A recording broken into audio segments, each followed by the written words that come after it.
Orange Park, Florida, is described as a Norman Rockwell town, with manicured lawns, a safe, tight-knit community with children that could play outside, knowing that they had people who would look out for them. It was definitely a place families would want to bring up their children, but nobody knew of the dangers that lurked until something tragic happened. Somer Thompson, aged 7, was one of those children who was living in Orange Park, along with her twin brother, her older sister, and mum Dina. She was affectionately nicknamed Grace, as she was often clumsy, and yet she loved dancing, and her mum said she wanted to become a ballerina. Described as an incredibly loving and friendly child who would talk to anyone she met, especially if they had dogs with them, as she adored animals. Unfortunately, Somer could be teased sometimes at school due to the fact that she didn't pronounce certain words properly and therefore had help with this in school. However, kids can be cruel, and on the 19th of October 2009, when Somer was walking home with her twin brother and sister and friends, when a schoolmate made fun of her. This upset Somer, which made her run off into the crowd of kids ahead. When Somer's brother and sister got home, which was about 15 minutes later, they soon realised Somer wasn't there. Dina, who was a medical receptionist at the time, was still working. She texted her friend, who was looking after the children for when they got home from school, and she texted just to check to see if everything was fine. Her friend wrote back that Somer hadn't turned up yet, which at 4:03 meant it was an hour since she had left school.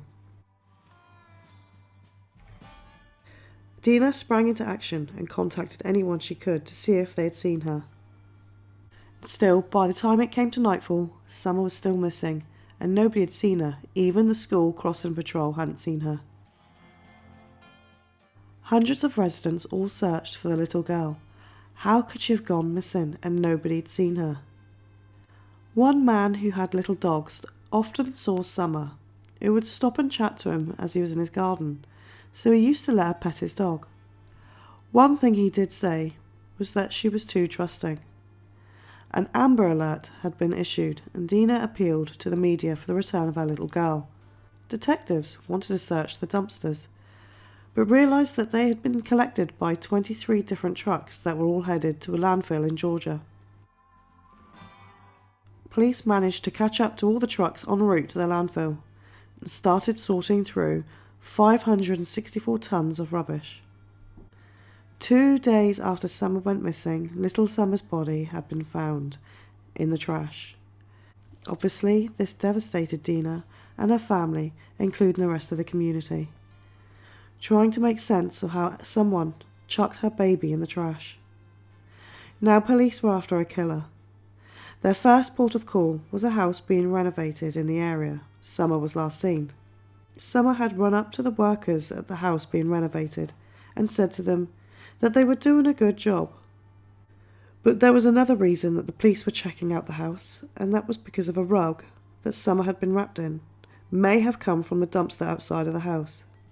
It was also when police found out that one of the men who worked there was a registered sex offender. The whole community then found out that the place they thought was a safe haven had 162 sex offenders and predators within a 5-mile radius of Somer's home. The sex offender, George Vincent, was checked out, including the others working on the house, and they were all cleared. Also checked out and cleared was all the sex offenders in the area. The speculation about why Dina would allow her children to walk to and from the school alone only added to the grief and pain she was already going through. And at the time, Dina was a working single mother, and because she lived less than a mile from the school, her children weren't entitled to use the school bus, so they had to walk. Nobody in the community knew that their children who were walking to and from school were amongst sex offenders living in the area. In fact, a sex offender could legally live and work within 1,000 feet from the school. But somehow everybody knew that the killer was still lurking somewhere close by. Everybody eyed each other with suspicion. A man who called himself Grandpa Charlie came under suspicion by neighbours, as he liked to take little kids around on his bike. But he was cleared. But another man who lived closer to where Somer went missing, called Richard Corpus, aged 55, a handyman who lived at a house just before you got to the crossing patrol, also became under suspicion. Corpus would often greet the children with his dog, who he would allow to pet. He knew Somer, as he said she would often stop by to stroke the dog. Police seized his computers and searched his house. Corpus said he was just putting his tools in the shed after coming back from a job. He remembers seeing Somer's brother walking past, but he never saw Somer that day, as he was too busy to chat and had other work to do that day. Police searched his vehicle for blood and fingerprints. But whilst police focused on Richard, it won't be long before they focused on someone else, and that would be someone who lived 2 houses down at Gano Avenue from where the crossing patrol was. Could it be that the crossing guard had simply just not seen Somer going past? A 24-year-old man called Jared Harrell became the focus of the police, as he was already under a pending sex crime investigation, though the police had initially missed this man as he'd given a different address. It took another couple to come forward, and this was Rob and Lisa Buchanan, who knew Jared Harrell.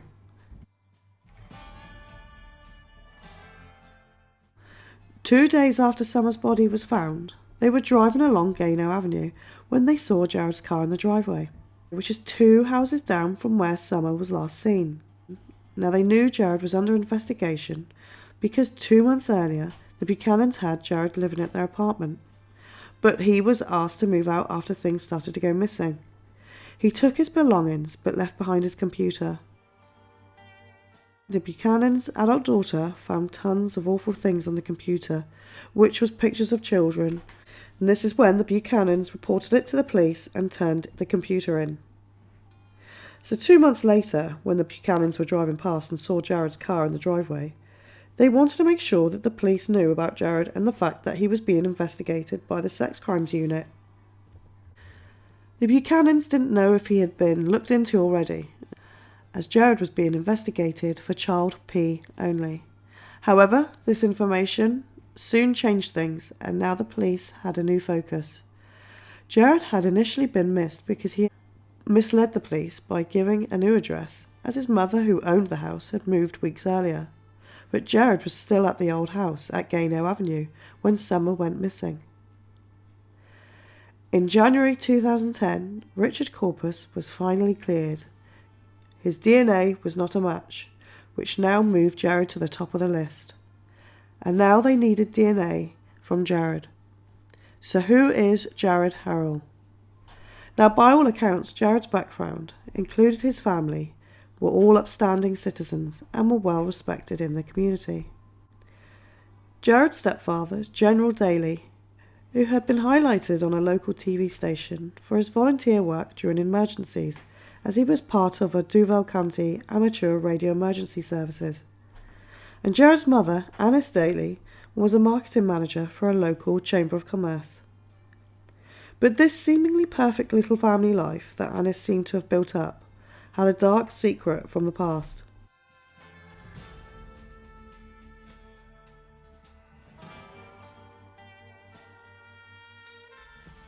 Years ago, when Jared and his sister Anna were little, a Mississippi judge had ruled Annis Meisel, as she was known back then, an unfit mother. In fact, this whole incident had made national headlines in 1989. This was because Annis Meisel had fallen in love with her boss at the time, called Joe Newman, who was a self-styled inventor who claimed God told him to marry Annis's 8-year-old daughter. Joe Newman produced a 4-hour video where he talks about God telling him to marry Annis and her 8-year-old daughter, and God told him, "You'll accept this, or I'll take your son to be with me." Newman had a son with his other wife, who he was still married to. The video actually features his wife of 15 years and his young son. He performed his own marriages to Annis and her daughter. Newman also claimed that God would tell him when to consummate his marriage with the 8-year-old child. Jared, at this time, was 3 years old. This is when a judge had to put both Jared and his sister into the hands of social services. 6 years later, Anis got them back, but their lives were never stable, as records show that Anis had at least 56 different addresses in different cities and had been married 4 times, filed for bankruptcy 3 times, evicted from at least one home, and found guilty of grand theft after allegedly stealing thousands of dollars from her employer. So going back to how Jared could have lured Somer, he had a dog who Somer would play with after school, but it was noticed by the neighbours that the dog was gone after Somer's death. Also, a shed that was there to the side of the house had disappeared, and that happened after Somer went missing. According to the neighbours, they saw Jared act strangely, running back and forth from the shed, sometimes as early as 5 to 5:30 in the morning, just running, sometimes for hours. A neighbour said it was like something was tormenting him. It was in January, when police started watching him, that Jared fled to his aunt's house in Meridian, Mississippi. Police tracked him down and in February arrested him on 29 counts of child P, based from what was on his computer that had been left behind at the Buchanan's apartment. At this time, he pleaded not guilty. However, he was now named a person of interest in Somer's case, and the house at Gayno Avenue was searched, including the new house, in the hope of finding evidence connecting him to Somer's murder. Whilst Jared was in jail, he received a call from his mother. Obviously, these calls were recorded. At one point, when she was talking, she said, "The thing is, I'm your alibi, so I have to be careful." She claimed to police that they were both together when Somer went missing, as he still lived with his mother and relied on her financially. Eventually, after searches, and whilst Jared was still in jail, police identified one of the children that Jared had molested, and that was a 3-year-old relative. Plus, he had access to many children, as he used to babysit for family members who lived in neighbourhoods full of kids. Jared was then charged with 26 more counts, including child molestation, and again he pleaded not guilty. Obviously, everybody thought that if police had acted sooner, Somer would be alive. Police said that they were following protocol. Finally, 5 months later, after the murder of Somer, news broke that Jared Harrell had been charged with the murder of Somer. They finally had a DNA match, along with other forensic evidence. Jared had contacted Somer as she walked home from school. He said that he was on his way to the garage when Somer was at his doorway. She looked scared, when apparently she started screaming when he asked her what she was doing there. When she started to scream, he grabbed her and put his hand over her mouth. He said she went limp and he realised she was dead. He said he molested her and then put her naked body in a Rubbermaid box and drove to Fleming Island and put the box in the dumpster.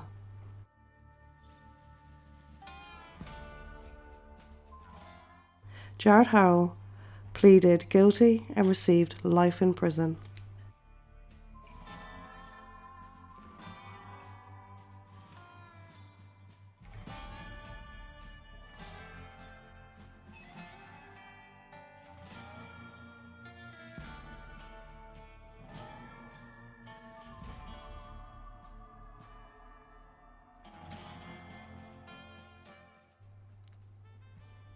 Dina advocates for the Somer Thompson Foundation, which made its debut at a benefit concert, reclaiming our children's innocence and safety.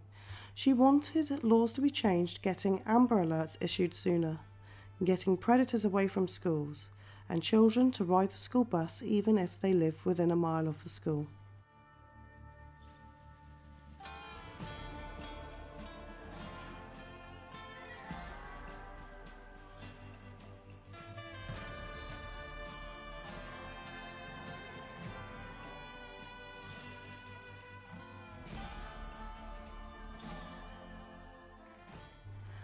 Please like and subscribe for more content.